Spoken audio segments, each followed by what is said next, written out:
Assalamualaikum warahmatullahi wabarakatuh. Perkenalkan, nama saya Ani Resti dengan NIM A1A325079 dari Prodi PPKN. Bab 17 Buku Dinamika Isu Global Kontemporer karya Prof. Drs. Budi Winarno secara khusus membahas liberalisasi pendidikan tinggi sebagai salah satu manifesting utama globalisasi dalam sektor pendidikan. Bab ini menguraikan bagaimana liberalisasi ini mengubah paradigma pendidikan tinggi dari layanan publik murni menjadi komoditas jasa yang tunduk pada prinsip pasar bebas. Didorong oleh tekanan ekonomi, global, dan perjanjian internasional.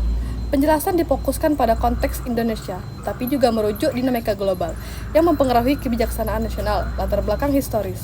Liberalisasi pendidikan tinggi berkarat dari sistem Bretton Woods pasca Perang Dunia Kedua, yang membentuk IMF dan Bank Dunia untuk mendorong liberalisasi ekonomi secara keseluruhan.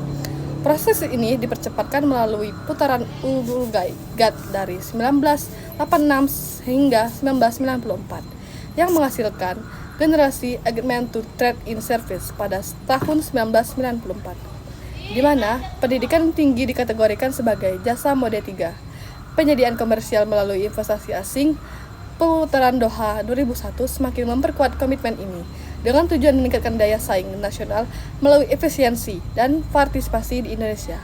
Implementasi mulai dengan PP No. 60 atau /19/1999 tentang pendidikan tinggi dan UU No. 20 2023 tentang sistem pendidikan nasional yang mewajibkan perguruan tinggi mengelola diri sebagai proporsi mahasiswa serta membuka ruang bagi swasta dan asing.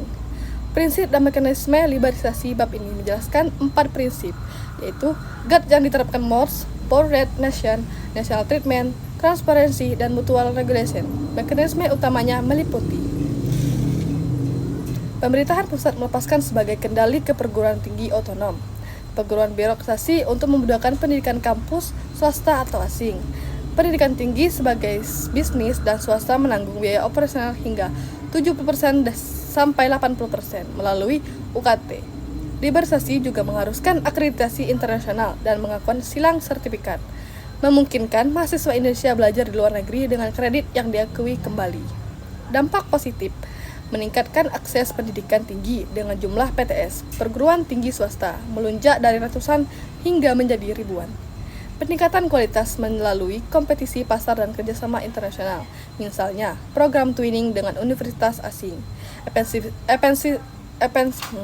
Dampak negatif dan tantangan, namun liberalisasi berisiko komersialisasi berlebihan, di mana pendidikan menjadi barang elit yang menimbulkan ketimpangan akses bagi kalangan miskin. Beberapa isu krusial tergantung pada biaya, mahasiswa swasta mengurangi beasiswa dan bidik misi. Ancaman kedaulatan pendidikan nasional akibat dominasi kampus asing. Baiklah, sekian dari penyampaian saya tentang materi berikut. Mohon maaf dalam penyampaian kata atau kesilapan dalam penyampaiannya. Saya akhiri. Wassalamualaikum warahmatullahi wabarakatuh.